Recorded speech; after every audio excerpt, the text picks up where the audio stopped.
નમસ્કાર વિદ્યાર્થી મિત્રો, હું પિયુષ જે પટેલ શ્રી એચ.એલ. પટેલ સરસ્વતી વિદ્યાલય મોડાસાના ઓનલાઈન ક્લાસમાં આપનું સ્વાગત છે. આ વિડીયોમાં આપણે ધોરણ 11 વિષય ગણિત ચેપ્ટર નંબર 1 ગણ વિશે અભ્યાસ કરીશું. તો સૌપ્રથમ પ્રશ્ન થાય કે ગણ શું છે? તો ગણ એ સુવ્યાખ્યાયિત વસ્તુઓનો સમૂહ છે. ગણ એ સુવ્યાખ્યાયિત વસ્તુઓનો સમૂહ છે. તો એક વસ્તુ ક્લિયર છે કે એ સમૂહ છે.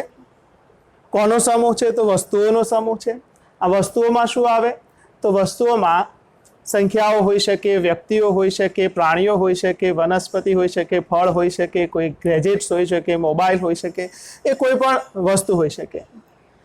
અને ત્રીજો એક વર્ડ છે અગત્યનો, સુવ્યાખ્યાયિત સમૂહ હોવો જોઈએ. એટલે કે કઈ વસ્તુનો આ સમૂહમાં સમાવેશ થાય છે કે નહીં એ બાબતે આપણે સુનિશ્ચિત હોવા જોઈએ, કે નક્કી થવું જોઈએ, ચોક્કસપણે નક્કી થવું જોઈએ કે કોઈ વસ્તુનો આ સમૂહમાં સમાવેશ થાય છે કે નહીં. એ બાબતે કોઈ શંકા રહેવી જોઈએ નહીં.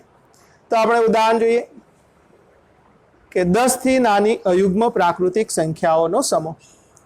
તો તમે જાણો છો મિત્રો કે 10 થી નાની અયુગ્મ સંખ્યાઓ આવશે 1, 3, 5, 7 અને 9. તો આ સિવાય બીજી કોઈ સંખ્યા આવવાની નથી અને આ બીજી કોઈ વધારાની સંખ્યા આમાં આવવાની નથી. એટલે આપણે કહી શકીએ કે આ સમૂહ જે છે એ સુવ્યાખ્યાયિત વસ્તુઓનો સમૂહ છે. માટે આ ગણ દર્શાવે છે. એને દર્શાવી કેવી રીતે શકશું? તો એના જે વસ્તુઓનો સમાવેશ સમૂહમાં થતો હોય એને આપણે એના ગણના સભ્યો કે ઘટકો કહીએ છીએ. તો જે સભ્યોનો સમાવેશ થતો હોય એને આપણે છગડીયા કૌંસમાં મૂકીએ છીએ. તો ધનુષ કૌંસ કે છગડીયો કૌંસ કે કર્લી બ્રેકેટ. તો એની અંદર આપણે આ ઘટકો મૂકી દીધા. આ રીતને આપણે યાદીની રીત કહીએ છીએ. ગણને દર્શાવવાની બે રીત છે, એક યાદીની અને બીજી ગુણધર્મની. એ વિશે આપણે પછી જોઈશું. ગણને આપણે સિમ્બોલ આપીશું. તો ગણને સામાન્ય રીતે આપણે capital letters, English capital letters એટલે કે capital A, capital B, capital C થી XYZ સુધી કોઈ પણ લેટર આપણે આપીએ છીએ. હવે ગુણધર્મની રીતમાં શું હોય? તો ગુણધર્મની રીતમાં આપણે જે ગણના ઘટકો છે એના એક સામાન્ય ગુણધર્મથી આપણે દર્શાવીએ છીએ. દાખલા તરીકે અહીંયા x, જ્યાં x એ 10 થી નાની પ્રાકૃતિક અયુગ્મ સંખ્યા છે. આ કોલમની નિશાની છે મિત્રો. તો 10 થી નાની પ્રાકૃતિક અયુગ્મ સંખ્યા કઈ આવશે? તો 1, 3, 5, 7 અને 9. તો આનો એક કોમન ગુણધર્મ છે. તો આને આપણે ગુણધર્મની રીત કહીએ છીએ.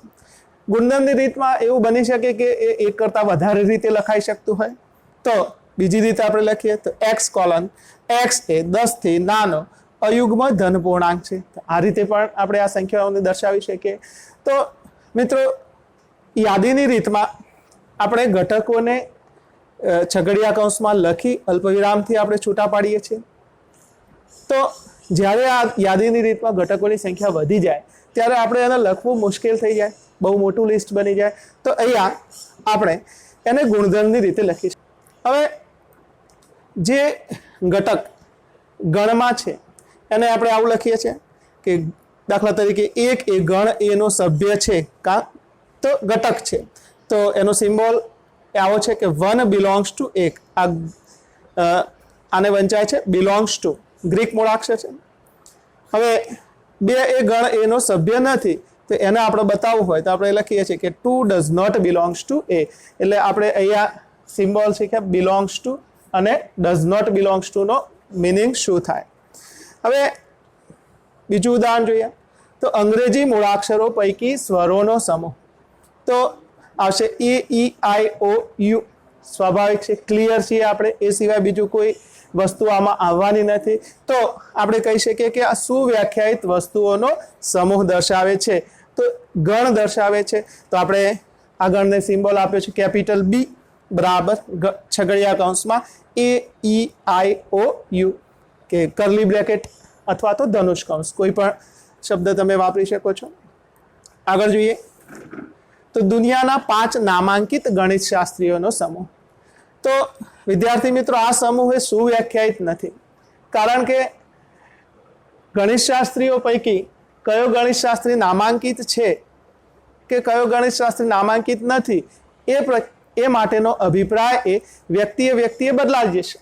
એટલે કે આપેલ સમૂહ એ સુવ્યાખ્યાયિત નથી, કારણ કે કોઈ ગણિતશાસ્ત્રી નામાંકિત છે કે નહીં તે માટેનો અભિપ્રાય એ વ્યક્તિએ અલગ આવશે. એટલે કે આ લિસ્ટ બનાવવા કોઈ બેસે તો વ્યક્તિએ જુદું લિસ્ટ હોઈ શકે.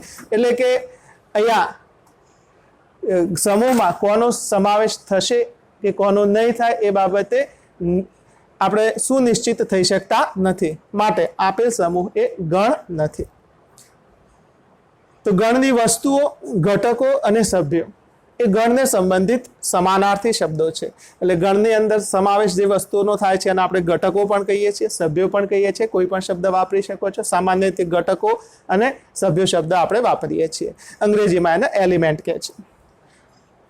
સામાન્ય રીતે ગણને અંગ્રેજી મૂળાક્ષરોના કેપિટલ અક્ષરો capital A, capital B, capital C વગેરે વડે દર્શાવીએ છીએ. ગણના સભ્ય માટે આપણે કોઈ સિમ્બોલની વાત હોય ત્યારે અંગ્રેજી મૂળાક્ષરોના નાના લેટર્સ, સ્મોલ લેટર્સ એટલે કે small a, small b, small c, small x, small y અને સ્મોલ z વડે દર્શાવીએ છીએ. હવે કેટલાક જાણીતા ગણ અહીંયા લખ્યા છે કે n એટલે કે નેચરલ નંબર, તો બધી જ પ્રાકૃતિક સંખ્યાઓનો ગણ. એટલે કે એમાં 1, 2, 3, 4 ડેશ ડેશ ડેશ અહીંયા છેક સુધી અનંત સુધી એ સભ્યો આવશે. એના ઝેડ એટલે બધી જ પૂર્ણાંક સંખ્યાઓનો ગણ. તો એની અંદર પૂર્ણાંક સંખ્યાઓ આવશે. તમે જાણો છો કે એમાં 0 પણ આવશે, બાકીના નેચરલ નંબર પણ આવશે 1, 2, 3, 4, 5 અને બીજી ઋણ સંખ્યાઓ પણ આવશે -1, -2, -3 એ બધી. ક્યુ ગણ તો બધી જ સમય સંખ્યાઓનો ગણ એટલે કે રેશનલ નંબર્સ. તો રેશનલ નંબર વિશે તમે જાણો છો કે સમય સંખ્યા એ A/B સ્વરૂપે હોય, જ્યાં અંશ અને છેદ બંને એ પૂર્ણાંક સંખ્યાઓ હોય. એમાં છેદ એ 0 થવો જોઈએ નહીં. એટલે કે B ઉપર શરત આવશે B ≠ 0. તમે x = P/Q લખો તો Q belongs to Z, Q ≠ 0 એમ પણ લખી શકાય. બધી જ વાસ્તવિક સંખ્યાઓનો ગણ તો R કહીએ છીએ આપણે એને રિયલ નંબર્સ. તો એની અંદર તમામ વાસ્તવિક સંખ્યાઓ, ધન, ઋણ, પોઈન્ટ વાળી સંખ્યાઓ, √2, √3 સમય અને અસમય તમામ પ્રકારની સંખ્યાઓ એ વાસ્તવિક સંખ્યાઓ છે.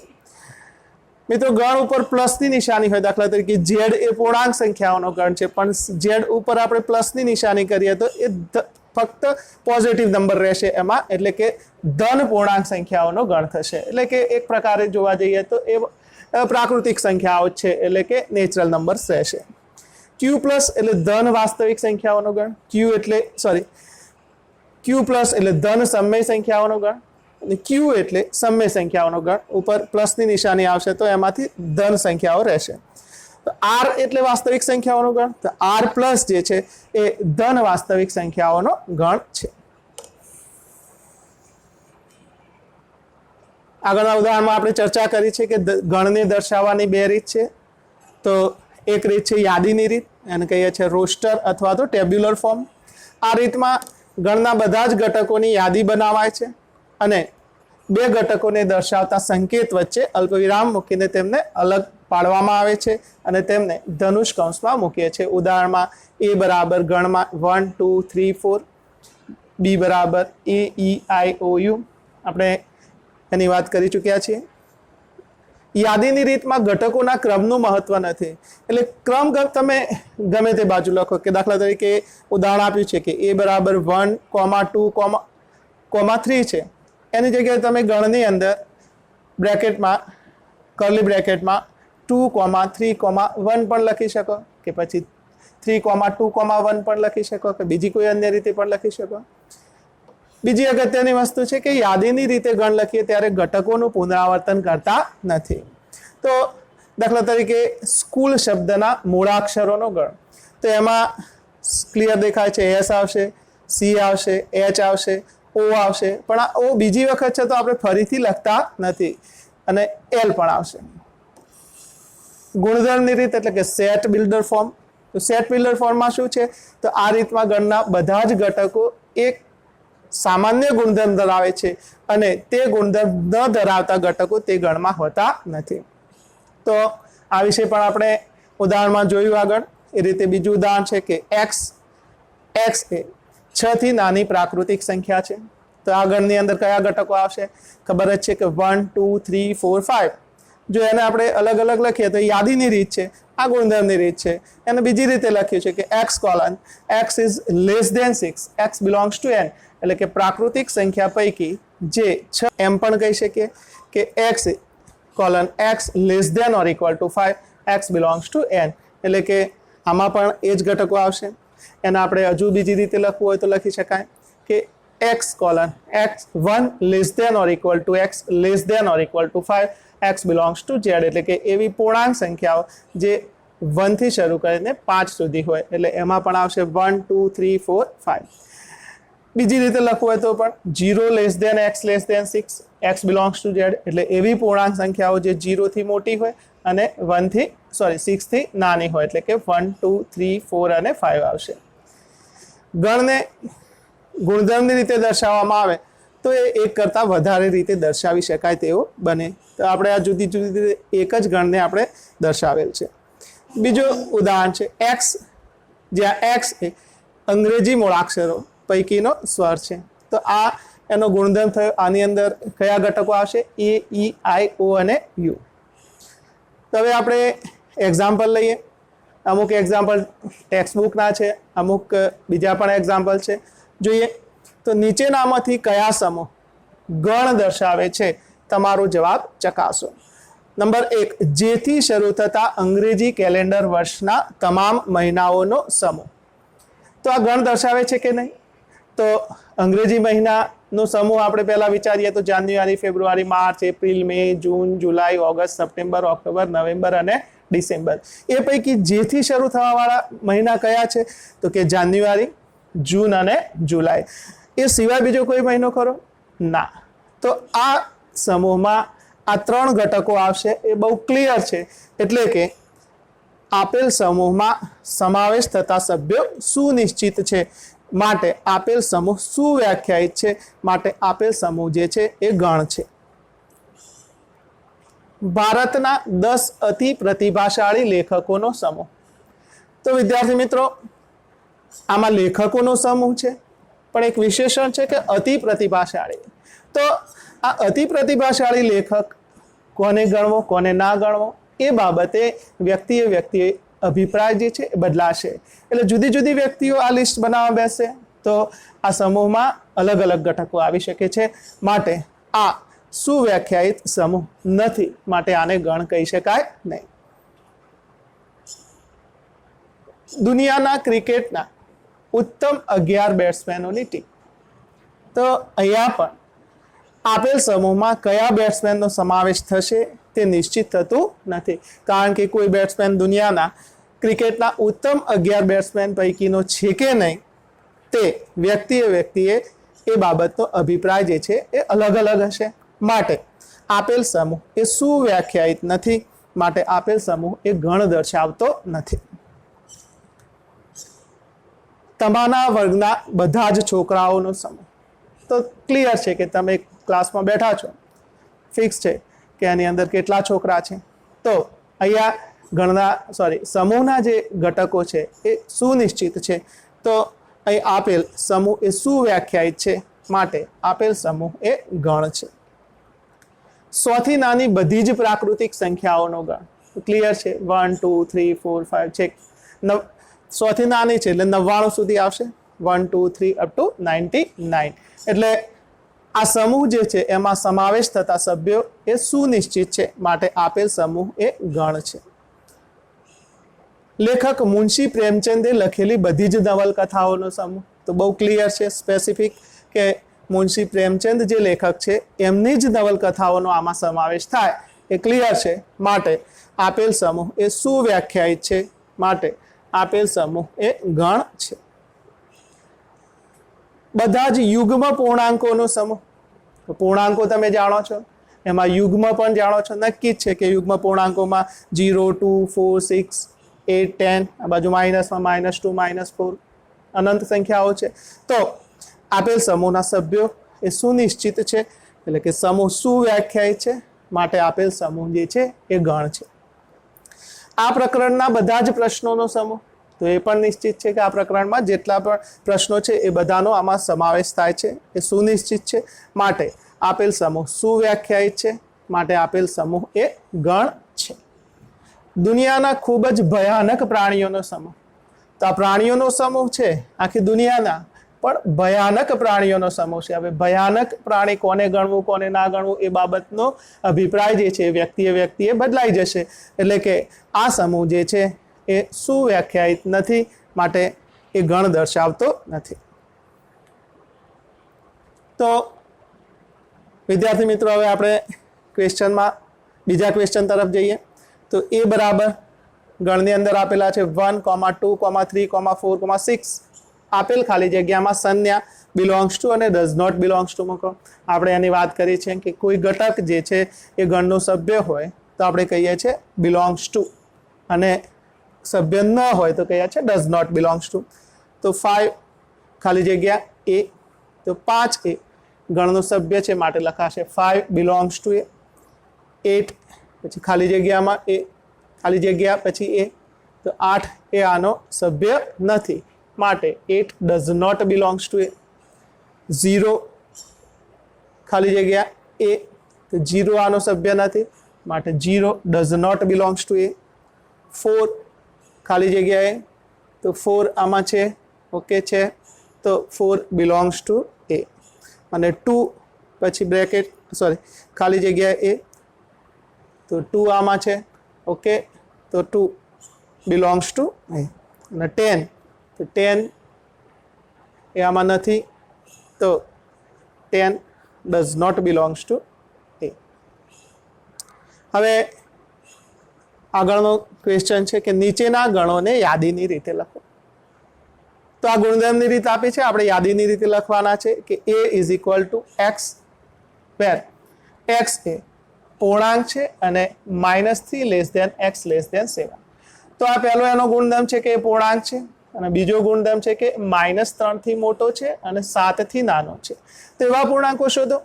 તો -3 થી મોટો તરત કયો પૂર્ણાંક આવશે? તો કે -2, એનાથી આગળ -1, પછી 0, 1, 2, 3, 4, 5 અને 6. 7નો આમાં સમાવેશ નહીં થાય કારણ કે 7 થી નાના સભ્યો છે. તો આ ઘટકો આવશે એ આપણને ખ્યાલ આવશે.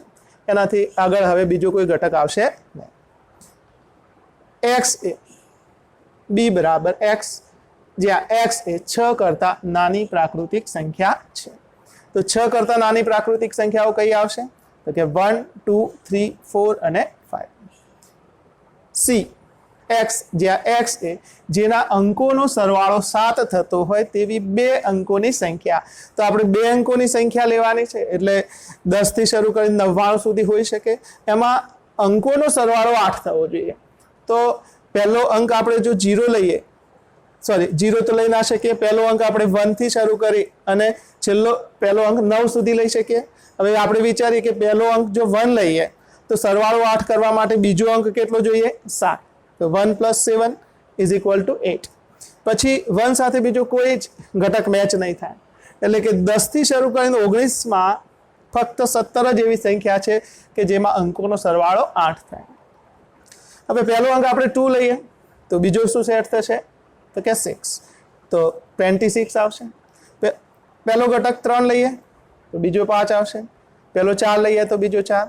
એ જ રીતે પહેલો ઘટક 5 લઈએ તો બીજો 3, પહેલો ઘટક 6 લઈએ તો બીજો ઘટક 2, અને પહેલો ઘટક 7 લઈએ તો બીજો 1. તો અહીંયા ફક્ત આટલી જ સંખ્યાઓ છે કે જેમના અંકોનો સરવાળો 8 થતો હોય અને એવી 2 અંકની સંખ્યા હોય. તો આમાં આવશે 17, 26, 35, 44, 53, 62 અને 71. ડી બરાબર એક્સ, જ્યાં એક્સ એ 60 નો ધન અવયવ હોય તેવી અવિભાજ્ય સંખ્યા છે. તો પહેલા તો આપણે 60 ના અવયવ જોઈ લઈએ કે કયા અવયવ હશે. તો 60 ના અવયવ તમે જાણો છો 1, 2, 3, 4, 5, 6, 10, 12, 15, 20, 30 અને 60. આ એના ધન અવયવ આવ્યા. હવે એ પૈકીની આપણે અવિભાજ્ય સંખ્યા જોવાની છે. તો મિત્રો તમે જાણો છો કે અવિભાજ્ય સંખ્યા શું છે? તો નાનામાં નાની અવિભાજ્ય સંખ્યા કઈ? 2. એક તો વિશિષ્ટ સંખ્યા છે, તો 2 એ આમાં છે, હા, તો એ આ ગણની અંદર આવશે. બીજી અવિભાજ્ય સંખ્યા 3 છે આમાં અને ત્રીજી 5. બાકીની આ વિભાજ્ય છે. 1 એ વિશિષ્ટ સંખ્યા છે એટલે 60 ના જે ધન અવયવ છે એ પૈકી અવિભાજ્ય અવયવ છે 2, 3 અને 5. એને આપણે કર્લી બ્રેકેટમાં મૂકી દઈશું. તો d = 2, 3, 5. આગળનો ગણ છે E બરાબર ટ્રિગોનોમેટ્રી શબ્દના મૂળાક્ષરોનો ગણ. તો આ મૂળાક્ષરો આપણે લખીએ તો T આવશે, R છે, I, G, O, N. પછી આ O ફરીથી છે પણ એક વખત લખ્યો છે એટલે આપણે ઘટકોનું પુનરાવર્તન કરતા નથી. તો M, પછી E, પછી Y. પણ R જે છે એ અહીંયા એક વખત લખ્યો છે એટલે આપણે એનું પુનરાવર્તન કરીશું નહીં. આગળનો ગણ છે F બરાબર બેટર શબ્દના મૂળાક્ષરોનો ગણ. તો બેટરમાંથી આવશે એક તો B, E, આ T આવી એક વખત લખો, બીજી વખત આવી ગયો છે એટલે નહીં લખીએ, E પણ આવી ગયો છે નહીં લખીએ, R લખીશું. તો B, E, T અને R એમ 4 સભ્યો થશે. અહીંયા G બરાબર x જ્યાં x² + x - 2 = 0, x belongs to Z. એટલે કે આ સમીકરણનું સમાધાન કરતી હોય તેવી પૂર્ણાંક સંખ્યા જોવાની છે. તો આ ઇક્વેશન લખ્યું x² + x - 2 = 0. હવે આના અવયવ કેવી રીતે પાડવા એ તમે જાણો છો. મધ્યમ પદના આપણે ભાગ પાડી દીધા કે અહીંયા ગુણાકાર -2 થાય અને સરવાળો +1 થાય. એ પ્રકારના આપણે ભાગ પાડવાના હોય +1 ના. તો +2 અને -1 તો આ બેનો સરવાળો +1 થશે, ગુણાકાર -2 થશે. તો x² + 2x - x - 2 = 0. આ બેમાંથી આપણે x કોમન લઈએ તો x કોમન, તો અહીંથી વધશે x + 2. આ બેમાંથી -1 કોમન, તો અહીંથી વધશે x + 2 = 0. હવે x + 2 કોમન નીકળી જશે તો અહીંથી વધશે x - 1. આ ગુણાકાર તમે આગળ પાછળ ગમે તેમ લખી શકો છો. તો x - 1 બરાબર 0 અથવા તો x + 2 બરાબર 0. એટલે x ની વેલ્યુ આવશે 1 અથવા તો x = -2. હવે આ જે બે કિંમતો છે એ પૈકી z માંથી લેવાની છે. તો બંને z માં છે જ. 1 belongs to Z છે, -2 belongs to પણ Z છે. તો આમાં બે ઘટકો આવશે -z. તો અહીંયા ઇક્વેશન છે x² - 5x + 6 = 0. આમાં પણ આપણે મધ્યમ પદના ભાગ પાડીએ તો -5 ના એવા બે ભાગ પાડવાના કે જેથી ગુણાકાર +6 થાય. તો એના ભાગ પડશે -3 અને -2. તો સરવાળો -5 થશે, બંનેનો ગુણાકાર 6 થશે. તો x² - 3x - 2x + 6 = 0. આ બેમાંથી આપણે x કોમન કાઢી લઈએ, આ બેમાંથી -2 કોમન કાઢીએ તો અહીંયા વધશે x - 3, અહીં -2 કોમન કાઢ્યા તો અહીં વધશે x - 3 = 0. આ બેમાંથી આપણે x - 3 કોમન લઈશું, અહીંથી વધશે x, અહીંથી વધશે -2. તો x - 3 × x - 2 = 0 અહીંયા લખવાનું રહી ગયું છે મિત્રો, તમે લખી લેજો. તો x - 3 બરાબર 0 અથવા તો x - 2 બરાબર 0, એટલે કે x = 3 અથવા x = 2. હવે એ પૈકી z માં કઈ કિંમતો છે? તો બંને કિંમતો z માં છે. તો 3 અને 2 બંને z માં છે. તો h ગણની અંદર ઘટકો આવશે 2 અને 3. x જ્યાં x³ = x, x belongs to Z. તો x³ = x. વિદ્યાર્થી મિત્રો, તમે આ બંને બાજુથી x વડે ભાગી શકતા નથી. અજ્ઞાત વડે આપણે જ્યારે ભાગતા હોઈએ ત્યારે આપણને ખબર હોવી જોઈએ કે એ અજ્ઞાત નોટ ઇક્વલ ટુ 0 છે. પણ અહીંયા x belongs to Z છે, તો Z ની અંદર 0 હોવા બાજુ લાવીશું અને x³ - x બરાબર 0 મળશે. આ બંનેમાંથી x કોમન નીકળશે તો અહીંયા વધશે x² - 1. તો x² - 1 ઇઝ x × x² - 1 = 0. તો આના હવે પડશે x - 1 x + 1. તો છેવટે x બરાબર 0 અથવા x - 1 બરાબર 0 માટે x બરાબર 1 અથવા x + 1 બરાબર 0 માટે x બરાબર થશે -1. આ ત્રણ પદોનો ગુણાકાર 0 છે, એનો મતલબ કે ઓછામાં ઓછો એક 0 હોવો જોઈએ. તો x 0 હોય તો અહીંયા x 0 મળશે, અથવા x - 1 0 તો x બરાબર 1, અથવા x + 1 બરાબર 0 તો x બરાબર -1. હવે z માંથી ઘટકો લેવાના છે તો આ ત્રણે ત્રણ ઘટકો z માં છે, માટે i બરાબર ગણમાં -1, 0 અને 1. હવે અહીંયા જો વિદ્યાર્થી મિત્રો n આપેલો હોય તો આ 0 પણ n ની અંદર ના આવતો, -1 પણ ના આવતો, ફક્ત એક જ ઘટક વધતો તો આપણી જોડે 1. આ અગત્યનો એક્ઝામ્પલ છે. ખાસ કરીને વિદ્યાર્થીઓ x કેન્સલ કરવાની ભૂલ કરે છે. પણ જો અજ્ઞાત વડે આપણે ભાગાકાર કરતા હોય તો આપણે સ્પષ્ટ હોવા જોઈએ કે અજ્ઞાત નોટ ઇક્વલ ટુ 0 છે, તો તમે બે બાજુથી કેન્સલ કરી શકો છો, અન્યથા આપણે એ કરી શકતા નથી કારણ કે 0 વડે ભાગાકાર વ્યાખ્યાયિત નથી. હવે આગળનો ક્વેશ્ચન જોઈએ કે આપેલ ગણને ગુણધર્મની રીતે લખો.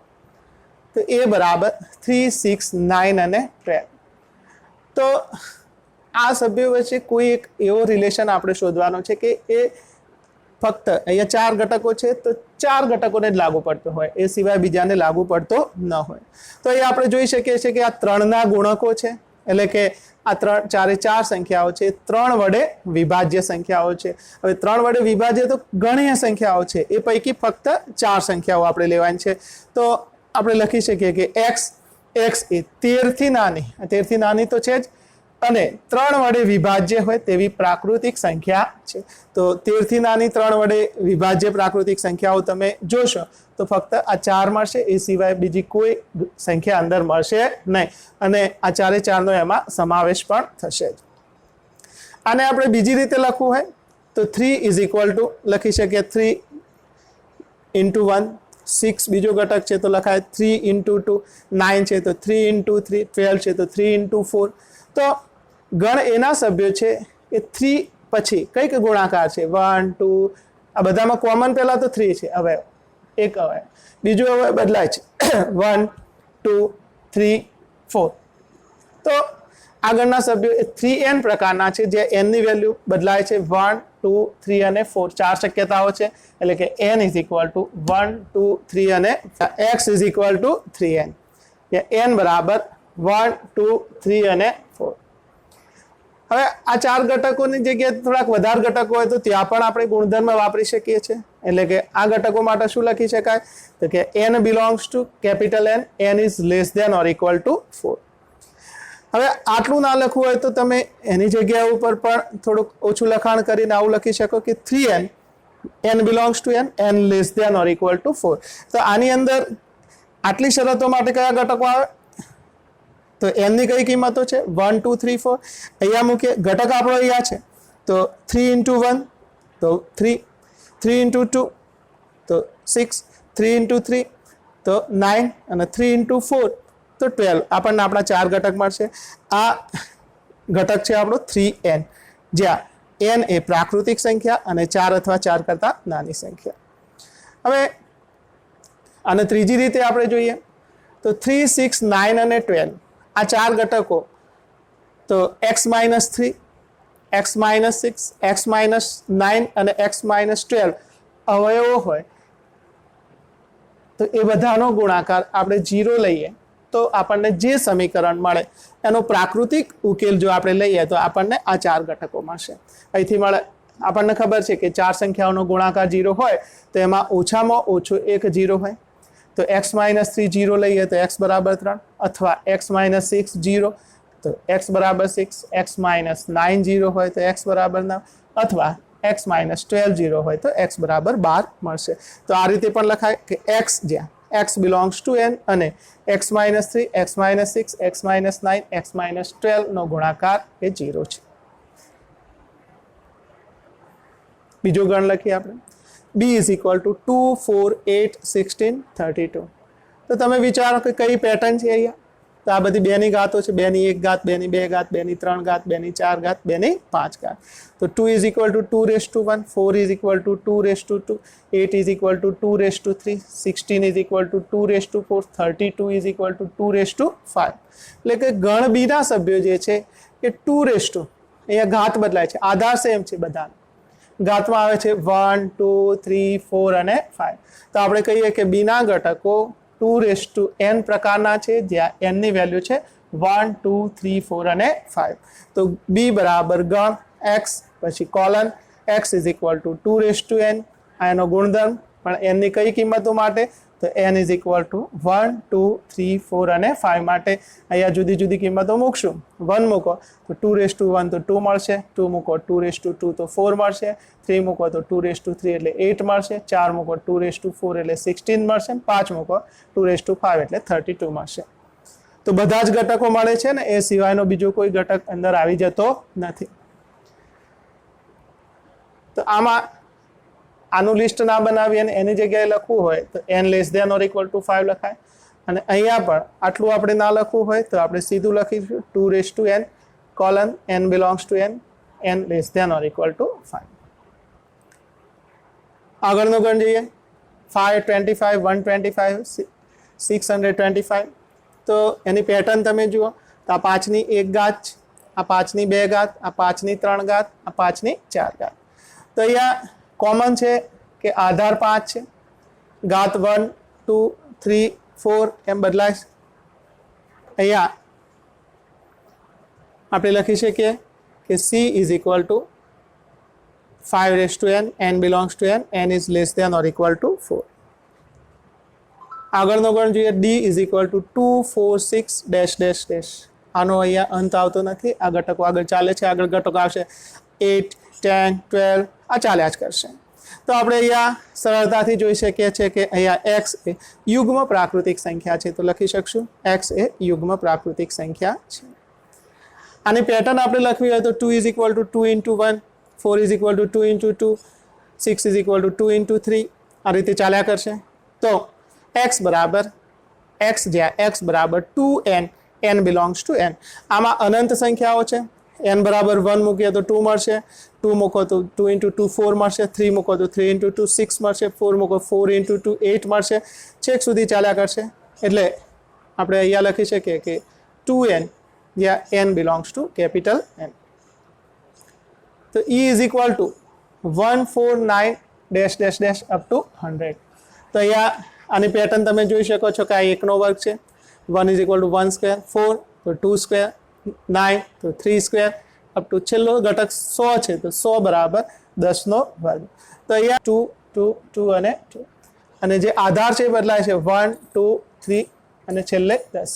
તો આપણે કહી શકીએ કે આપેલ સંખ્યાઓ એ n સ્ક્વેર પ્રકારની છે. સ્ક્વેર જે છે 2 ઘાત એ અચળ છે અને આધાર બદલાય છે, તો આપણે n લખી. તો n ની કઈ વેલ્યુ હતી અહીંયા 1 2 3 up to 100, sorry up to 10. તો આને આ રીતે લખી શકાય x is equal to x જ્યાં x બરાબર n સ્ક્વેર, જ્યાં n belongs to n is less than or equal to 10. આપણે આખું લિસ્ટ ના બનાવવું હોય તો આ રીતે લખી શકીએ. તો આને સીધું લખશું કે n સ્ક્વેર જ્યાં n belongs to capital n is less than or equal to 10. હવે નીચેના ગણના બધા જ ઘટકો લખો. તો અહીંયા x જ્યાં x એ અયુગ્મ પ્રાકૃતિક સંખ્યા છે. તો તમે જાણો છો મિત્રો કે એમાં ઘટકો આવશે 1 3 5 7 9 11 13, ચાલ્યા જ કરશે છેક સુધી, અનંત સુધી ચાલશે. b x જ્યાં x એ પૂર્ણાંક સંખ્યા છે અને -1/2 less than x less than 9/2, એટલે પૂર્ણાંક તો હોવો જ જોઈએ અને આ શરતનું પાલન થાય. અહીંયા -0.5 આવશે, અહીંયા 4.5 થશે, એટલે કે -0.5 થી 4.5 ની વચ્ચેના પૂર્ણાંક, તો એની અંદર ઘટકો આવશે 0 1 2 3 અને 4. x જ્યાં x એ પૂર્ણાંક સંખ્યા છે અને x² is less than or equal to 4. તો તમે જાણો છો કે x² less than or equal to 4 માટે કઈ સંખ્યાઓ આવશે? -2 -1 0 1 અને 2. કારણ કે આ માઇનસના સ્ક્વેર પણ પ્લસ થશે, 0 નો સ્ક્વેર તો 0 થશે, 1 નો સ્ક્વેર 1, 2 નો સ્ક્વેર 4, -1 નો સ્ક્વેર 1 અને -2 નો સ્ક્વેર પણ 4. તો એના સ્ક્વેર જે છે આ બધી સંખ્યાઓના 4 અથવા 4 કરતાં નાની સંખ્યાઓ આવશે. તો x² less than or equal to 4 માટેના ઘટકો છે. તો x એ લોયલ શબ્દનો અક્ષર છે, તો આમાંથી આવશે L O Y અને A. આ L ફરીથી રિપીટ થશે નહીં. ઈ ગણ છે x એ અંગ્રેજી મહિનામાં જે મહિનામાં 31 દિવસ હોય તેવા મહિના, 31 દિવસ ન હોય તેવા મહિના. તો એ તો તમને ખ્યાલ જ છે કે અંગ્રેજીના 12 મહિના પૈકી કયા મહિનામાં દિવસો 31 નથી. તો આ રીતે તમે ગણતરી શીખ્યા છો, જાન્યુઆરી ફેબ્રુઆરી માર્ચ એપ્રિલ મે જૂન જુલાઈ, બરાબર. તો એમાંથી કયા મહિના આવશે? તો કે ફેબ્રુઆરી, એપ્રિલ, જૂન, સપ્ટેમ્બર અને નવેમ્બર. x જ્યાં x એ અંગ્રેજી મૂળાક્ષરોની ક્રમાનુસાર યાદીમાં કે પહેલોનો વ્યંજન, એટલે અંગ્રેજી મૂળાક્ષરો આપણે બધા જોઈએ તો A B C D E F G H થી છે XY Z સુધી આવશે. ઓકે, તો એમાં કે પહેલાના જોવાના છે અને એમાં પણ આપણે વ્યંજન જોવાના છે. તો કે પહેલા કયા આવશે? તો A B C D E F G H I J આ કે પહેલાના છે. એમાંથી આપણે સ્વર કાઢી નાખીએ તો સ્વર એમાં જે હતા એ નીકળી જશે. તો એ જોઈએ તો એ તો સ્વર છે, એ નહીં આવે. તો B C D પછી E સ્વર છે તો નહીં આવે. F G H આવશે. I સ્વર છે તો નહીં આવે. અને છેલ્લે આવશે J. પછી તો કે થી શરૂ થશે. હવે ડાબી બાજુએ યાદીની રીતે દર્શાવેલ ગણોને જમણી બાજુએ તેના જ ગુણધર્મની રીતે ગણો સાથે સાંકળો. તો આ એક જોડકા આપણે જોડવાના છે. અહીંયા MATHE ICS 13579 અહીંયા છે x, જે x એ અવિભાજ્ય સંખ્યા છે અને 6 નો અવયવ છે. x એ 10 કરતાં નાની અયુગ્મ પ્રાકૃતિક સંખ્યા છે. x એ પ્રાકૃતિક સંખ્યા છે અને 6 નો અવયવ છે. x એ મેથેમેટિક્સ શબ્દનો મૂળાક્ષર છે. તો આમાં તો ક્લિયર છે. અહીંયા તો યાદીની રીત છે, આ ગુણધર્મની રીત છે. તો આમાં જોઈએ આપણે તો x એ અવિભાજ્ય સંખ્યા અને 6 નો અવયવ. તો 6 ના અવયવ આપણે જોઈએ તો 1 2 3 અને 6. આમ તો 6 ના અવયવ છે, પણ એમાં અવિભાજ્ય. તો અવિભાજ્ય કયા છે આની અંદર? તો x એ અવિભાજ્ય સંખ્યા અને 6 નો અવયવ. તો એ થશે 2 અને 3, કારણ કે 6 વિભાજ્ય છે ને 1 એ વિશિષ્ટ છે. તો અહીંયા 2 3 આન્સર આવશે, એટલે 2 3 સાથે એ મેચ થશે, એટલે 2 નંબર સાથે એ જવાબ આવશે. x એ 10 કરતાં નાની અયુગ્મ પ્રાકૃતિક સંખ્યાઓ આપણે અહીંયા શોધીએ તો બહુ ક્લિયર છે કે 13579, એટલે 4 સાથે બી સેટ થશે. અહીંયા આગળ તો x એ પ્રાકૃતિક સંખ્યા છે અને 6 નો અવયવ છે. તો બહુ ક્લિયર છે કે 1 2 3 6 એ પ્રાકૃતિક સંખ્યાઓ અને 6 નો અવયવ છે. અહીંયા છેલ્લે x એ મેથેમેટિક્સ શબ્દનો મૂળાક્ષર છે. તો અહીંયા MATHEICS અહીંયા અક્ષર રિપીટ કરવાના નથી, એટલે 3 જે છે એ ડી સાથે સેટ થશે. એટલે આન્સર હશે 1 સાથે C, 2 સાથે A, 3 સાથે D અને 4 સાથે B. વિદ્યાર્થી મિત્રો, અહીંયા આપણો પ્રથમ વિડીયો લેક્ચર પૂરું કરીએ છીએ. આ લેક્ચર તમને ગમ્યું હશે તો આ વિડીયોને તમે લાઈક કરજો, શેર કરજો અને ચેનલને સબસ્ક્રાઈબ કરજો અને નોટિફિકેશન માટે બેલ આઇકન દબાવવાનું ભૂલશો નહીં.